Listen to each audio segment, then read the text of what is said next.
So 360 on Pearl is really the pinnacle of our turning point as a company. So this is when I became involved with my brother-in-laws, so Rob and Vince, and it started the transitioning from, I'll call it the old guard to the new guard, or old school versus the boys are now, they're going to have to prove themselves to make sure that we, carry on. So we wanted to set our own standard. We wanted to put our own personal mark on it.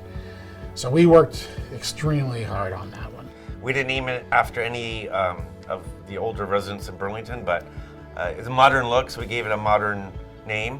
My father-in-law, who obviously started all of this, prior to assembling the block where we now have built 360 on Pearl, there used to be a convenience store. And ironically, he built that convenience store. And so basically one afternoon, it was a Sunday afternoon, we pull into the parking lot of the law office and the convenience store. And I just looked around, I said, we're buying this. We're either going to buy it as a company or I'm going to buy it personally tomorrow. So let's decide. And that was the start of the vision of 360 on Pearl. The really interesting thing of 360 on Pearl is how we built it before, with the podiums, with the setbacks, with the tower, and the smaller footprint is exactly how the city mandates how buildings are built today. So about 10 years ahead of our time. I'd like to think we were the pioneers that led to this change initiative. I guess the design was very appealing, and people ran with it, and here we go, making it mandatory. High-end building, interesting point that all the units are almost custom-made, custom units. So every purchaser almost had free reign of how they wanted to finish their interior. A very difficult task to complete, but we did it successfully. So not to be arrogant, but Molinaro Group actually helped in the creation of this city being ranked #1 in all of Canada. When we started in the Spencer's Landing and Bunton's Wharf, the downtown core was a ghost town. There was boarded up shops. You could shoot a cannon straight up Brant Street.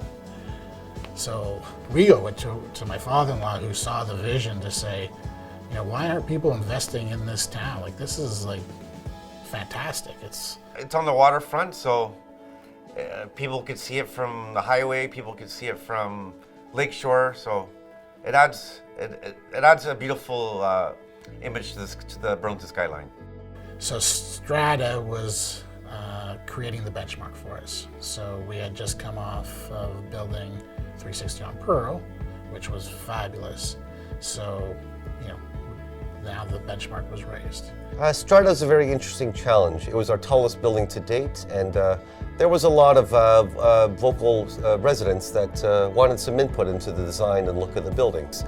We formed our committee. These people were in opposition to the project entirely. We ended up actually getting a signed letter on their behalf endorsing the project.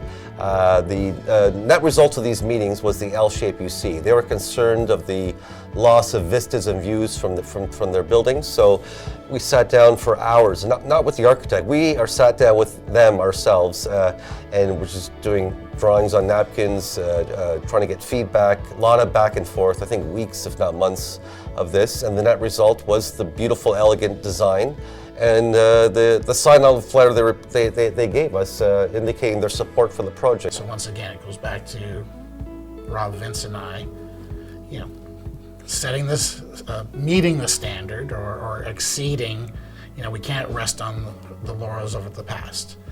Every building that we create today, we learn from our other projects and enhance them as much as we can.